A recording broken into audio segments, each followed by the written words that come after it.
Selamat datang di Chemistry, di mana kita mencoba untuk mendengar, mempertanyakan, dan memahami hal-hal yang menjadi misteri dalam hidup di sekitar kita. Bareng saya, Ari. Hari ini kita akan mendengarkan cerita dari seorang pelajar dari satu sekolah yang punya pengalaman di mana keluarga besarnya mendapatkan santet. Wow, mungkin sebagian dari kita sempat tanya-tanya nih, emang santet nyata ya, bukannya ada influencer yang apa lalu nantang supaya kena santet gitu ya. Kita nggak tahu, nah, masih banyak hal yang kita belum pahami, tapi kita mencoba untuk mendengar apa yang menjadi cerita dari rekan di sebelah kita. Apakah itu benar atau nyata ya, kita coba untuk pahami selengkapnya. Aku persilakan untuk memperkenalkan diri. Oke. Halo semuanya, perkenalkan nama saya Michael Prasaji. Di sini saya akan menceritakan kisah yang dulu saya punya, di mana dulu itu Pak D saya kena santet dari saingan bisnis istrinya. Oke, Pak D itu dalam kondisi budaya Jawa, keluargamu Jawa berarti? Iya, Berarti dia ini ayah. kakak dari ayahmu. Oke. Kejadiannya tahun berapa tuh? Waktu saya kelas 6 kan pas itu udah lulus-lulusan, jadinya pas liburan semester, pas mau nyari sekolah, saya pulang kampung itu berempat sama keluarga saya. Rencananya tuh pas saya mau ke kampung mau ngajak Pak D ini buat sekalian bareng, karena kan kebetulan Jawa saya kan di Brebes, jadi ngelewatin daerah Subang. Jadi di situ. Nah, pas sampai Subang, nyampe sana mau jemput Pak D, istirahat sebentar. Setelah jam 12 itu saya sama keluarga mau pamit semuanya buat lanjutin perjalanan ke Subang. Nah, kan pas di situ saya ngajak Pak D-nya, Pak D ikut. Nah, iya. Terus Pak D bawa perlengkapan lah, kayak baju segala macamnya. Pas sampai di perbatasan desa lah, perbatasan desa itu tuh Pak D-nya keringetan tangan, tapi di sebelah kiri aja. Nah, terus dia bilang sakit sampai berontak gitu. Nah, aku coba recap dulu ya sebenarnya. Ini kan kejadiannya kamu waktu SD ya, kurang lebih 6 tahun lalu mungkin. Iya, betul. 6 tahun lalu, sekitar tahun 2019 ya. Iya, sebelum COVID. Oke, pada waktu itu saya ingat itu masa-masa ketika mungkin ada pemilihan gitu ya, segala macamnya, dan itu kalian lagi berlibur, libur sekolah gitu ya. Jadi Brebes menuju keluar gitu. Oke, dan waktu mau keluar, Pak Temu ini sakit di sisi kiri, sebelah kiri kanannya. Wah, di sini keringetan semua sampai uratnya keluar semua. Nah, pas di perjalanan tuh berontak, terus nggak bisa suruh balik. Terus mau nggak mau si papa kan takutan ya. Papa yang bawa mobilnya, jadi banting setir, untungnya nggak kenapa-napa karena saking berontak Pak D-nya. Terus kemudian akhirnya kita semua tuh mutusin buat balik tuh. Jadi kan entah di perjalanan tuh rasa lama banget, padahal cuma di situ jalannya sama, cuma urus, tapi ngerasanya nggak sampai-sampai. Padahal itu tadi awalnya dari rumah Pak D menuju ke perbatasan itu berapa menit? Setengah jam. Setengah jam. Pulangnya itu 2 jam. Pulang dari perbatasan ke rumah Pak D-nya itu 2 jam. Padahal itu jalannya lurus aja. Terus pas sampai sana itu sekitar asar, jam setengah 3-an. Setengah 3-an itu istrinya Pak D kan waktu itu baru guru honor. Guru honorer. Dia pulang dari sekolahnya, terus buat nyariin orang pinter lah, kayak kiai-kiai gitu di desa itu. Terus nggak ada yang mau nggak mau harus manggil di Cirebon. Dari Brebes manggil orang-orang di Cirebon sana ya. Di Cirebon, terus ya lama banget itu, pulang kira-kira jam 5-an kiainya baru datang ke rumah, karena kan perjalanannya jauh. Jadi pas sampai rumah aku nggak ngelihat gimana, cuman sekilas bahwa air gentong gitu, Hmm, air gentong yang dari tanah liat ya, itu diginiin keliling rumah, dituang gitu ya. Nah, dituang keliling rumah. Terus aku nanya sama anaknya Pak D itu, hmm, itu kenapa teh? Kan enggak, itu biar rumahnya nggak diganggu lagi. Nah, pas saat itu tuh aku nggak tahu kenapa. Aku pikir apa dia lagi sakit tangannya mungkin. Nah, hmm. terus eh, pas maghrib itu aku ngelihat Pade lagi apa, dipegangin sama dua Hmm. orang, Kiri kanan gitu iya ya. kiri kanan. Hmm. Soalnya kan sambil dibacain doa sama kiainya, dipegangin tangannya, terus minta istri padanya itu ambilin air panas, terus setelah dimasak dituang gitu aja. Wah. Ya itu nggak berasa apa-apa, dituang gitu kan ininya, apa, ditadahin plastik bawahnya, Ah, ah, ah. terus tuang gitu aja. Tuh sampai ngebul tangannya, Ah. terus dilap pakai plastik sama kain, Hmm. tuh diginiin keluar paku semua. Ah, Keluarnya dari tangannya sini atau dari mananya? di plastiknya itu tiba-tiba jadi paku semua. Oke. Nah, pas saat itu aku nanya, tetehnya juga nggak bolehin aku keluar. Teh, itu ada apa di luar? Oh itu Ade lagi diobatin biar tangannya nggak sakit. Oh, itu kamu ada di ruangan itu ngelihat langsung ya? Iya kan, sekilas kayak ngintip gitu. Hmm. Kan aku di dalam nih kamar, nah itu di depan situ. Jadi cuma ngintip, tiba keluar. Oh, kamu di dalam kamar ngintip dari jendela gitu ya? Oke. Jadi kenapa kok bisa keluar pakunya? Teteh juga nggak tahu, cuma ngeliatin doang. Terus eh gak lama, jam 8-an Mbak Deisa lah, sebelum Mbak Deisa eh tadinya sadar kan, itu kerasukan pokoknya, sakit tuh saking sakitnya tuh dia nggak sadar. Terus sadar-sadar pas Mbak Deisa baru tenang. Terus akhirnya tuh kita nggak tidur nginep di rumah situ, jadi di rumah saudaranya. Jadi ini kan rumah Pak De di seberang sini. Hmm. Nah, rumah saudaranya itu 100 meter dari rumah Pak De-nya. Jadi Oke. biar gitu. Nah, terus si istri Pak De-nya dibilang sama Kiai kayak gini, ini ada yang nggak seneng sama kamu, tapi kamunya punya yang ngejaga, jadi kamu nggak Hmm. kenal, tapi yang kena malah suaminya. Oke. Uh, terus setiap pertigaan, kan rumah dia tuh pertigaannya banyak, Hmm. pertigaan perempatan. Nah itu pertigaan perempatan itu ada yang nunggu. Nah jadi karena ini dia diikutin juga sama yang nggak seneng. Oke.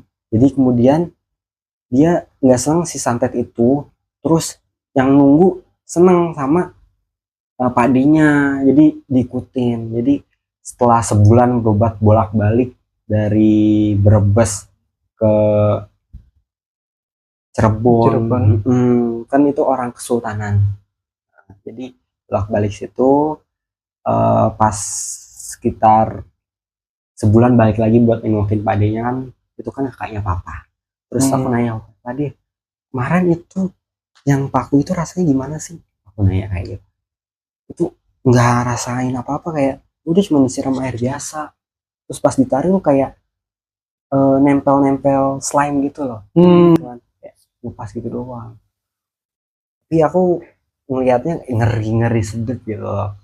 Enggak, enggak kena keluar darah atau apa gitu, Enggak. enggak ya? Kayak Cuman kayak ukuran gitu. pakunya gitu seberapa? Kayak paku payung. Kayak paku payung. Mm-mm. Oke. Warnanya gitu kayak masih baru atau Udah karatan. udah karatan? Mm-mm. Dan jumlahnya cenderung kayak Banyak sih, banyak, banyak. kayak belasan, puluhan gitu. Lebih mulai. Oke. Jadi kayak shock, kaget, kok bisa? Karena sebelumnya tuh aku tuh nggak percaya sama yang namanya santet-santet kayak gitu. Tapi aku percaya kalau itu setan tuh ada. Tapi kalau santet aku baru tahu di Pak D itu. Oke. Nah, itu kan kejadiannya mungkin tengah-tengah kamu liburan gitu ya. Nah, eh, dengan kondisi seperti itu tuh, yang kesurupan tadi itu Pak Demo Pak atau D-nya kesurupan dia seperti apa? Kayak teriak-teriak ya kah? berontak gitu sampai dipegangin 2 orang gitu. Hmm, yang ada yang diomongin kah atau gimana? Oh, kalau itu aku nggak tahu sih Kak, karena pas itu kan di kamar, Hmm, jadi cuma ngeliat pas Pak D cuman teriak-teriak gitu, sakit woi, tapi logatnya tuh logat Sunda oke. kayak gitu Kak. Padahal Pak Demo itu Jawa. Orang Jawa, istrinya orang Sunda. Hmm, Hmm, jadi yang nggak seneng itu kan istrinya nyalonin buat kepala desa. Nah, di daerah di daerah Subang lah.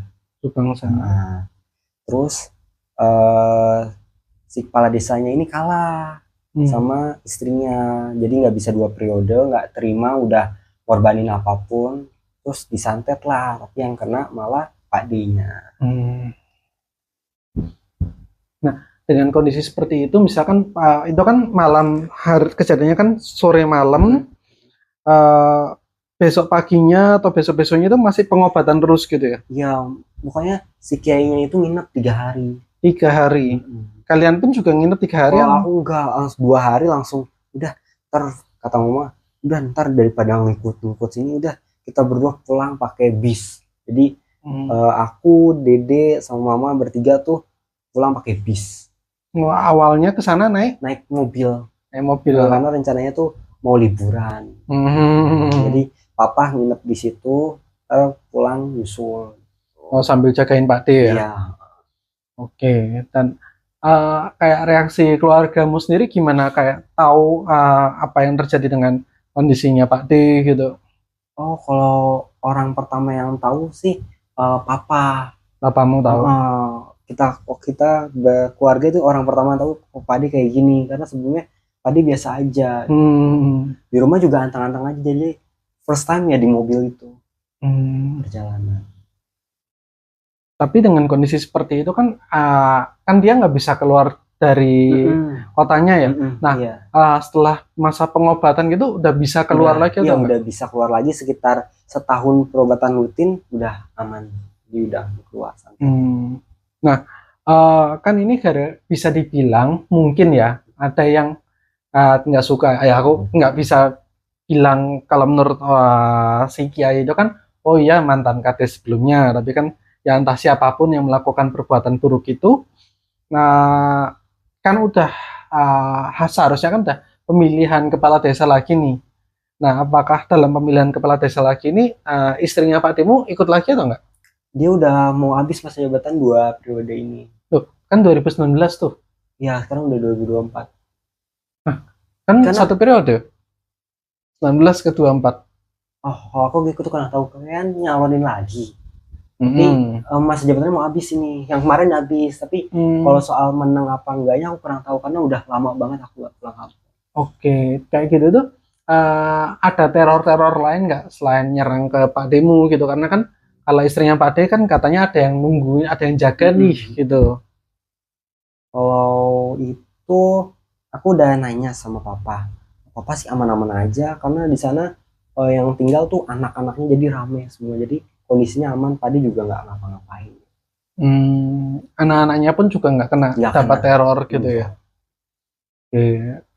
Kalau nah ada yang berpendapat kalau misalkan oh ya kita tuh selain apa ya supaya terhindar dari itu mungkin ada yang ngejaga tapi kita pun juga perbanyak ibadah sendiri itu uh, ngefek atau enggak sih karena kan kita juga nggak tahu ya apakah padimu itu cenderung rajin ibadah kah atau enggak gitu. Iya, iya. Kalau itu aku juga masih belum tahu kenapa bisa. Tapi kalau setahu aku ya, istrinya Pak dia tuh jaga banget amalannya, kayak sering banget puasa. Terus sholat itu, wah jagonya sholat nih. Kalau dia lagi ngapain sholat, terus baca Quran, terus salawatan. Hari-hari tuh sampai bukan apa ya, karaoke tuh bukan karaoke musik-musik pop, tapi malah salawatan, terus ayat-ayat Quran, saking gitu. Ya, ya, ya. Ya, entah itu pun juga sedikit banyak mungkin berpengaruh ngejaga istrinya Pak D ya, gitu. Oke, nah, berarti ya bisa disimpulkan kalau sependek yang kita lihat di Indonesia pun, entah mungkin nggak tahu ya kalau di kota-kota besar ya, gitu. Permainannya mungkin kan kalau di politik kota-kota besar mainnya lebih banyak uang gitu, ngasih dana bantuan sosial segala macamnya gitu. Ternyata kalau di kota-kota kecil mainannya nyerangnya adalah nyerang santet seperti itu ya. Iya, karena apalagi kebudayaan Jawa yang masih kental sama ilmu-ilmu mistis yang ilmu turunan lah, karena ada yang ilmu kebal dan segala macam masih pegang teguh sih untuk yang desa-desa pelosok. Dengan kondisi seperti itu terus istrinya Pak D nyerang melaporkan orang yang ngirim atau susah juga ya. Iya, karena nggak ada bukti. Iya gitu. juga ya. Cuman Pak D reaksi kayak gitu, terus manggil orang pintar disembuhin, udah gitu. Tapi kondisi Pak D sekarang Alhamdulillah baik-baik aja. Keluarganya Keluarganya aman. Bisa dibilang berdasarkan cerita ini ternyata ada cerita kalau santet itu nyata ya. Bisa dipandang lewat mata kita sendiri, karena juga aneh juga ketika kalau misalkan kita pakai plastik nutupin sini, plastiknya transparan atau plastiknya kayak plastik ini es batu sekilo. Oke, plastik es batu sekilo terus dipotong tengahnya, terus ditempelin lap putih keluar. Kecenderungannya kan itu kan kalau orang nempel sesuatu kan kelihatan ya, dan kerasa pasti. Kalau nempel paku pun orang mau bikin dukun-dukunan palsu gitu, itu kan pasti nempel juga di sini, pasti Pak Demo juga kerasa sakit seperti itu. Iya, betul. Tapi dia ngerasa nggak ngerasa apa-apa gitu. Kayak di kulit kayak slime gitu loh. Nah, itu tuh sesuatu yang mungkin sampai saat ini masih jadi misteri buat kita semua. Ada yang bilang santet itu nggak ada, tapi ada kesaksian juga kalau bilang ya ini patinya korban santet. Ya sejauh ini kita mungkin masih akan terus bertanya tentang kebenaran akan santet tersebut. Tapi salah satu hal yang mungkin bisa kita lakukan adalah mempertebal ibadah kita, mempertebal iman kita, sehingga segala bentuk hal-hal yang jahat tersebut bisa jauh dari diri kita. Oke, thank you Michael untuk ceritanya. Semoga podcast ini bisa menjadi momen buat kita untuk terus bertanya, untuk terus meyakini akan hal-hal yang mungkin masih menjadi misteri di sekitar kita. Saya Ari, undur diri, terima kasih, dan sampai jumpa di podcast Misteri selanjutnya.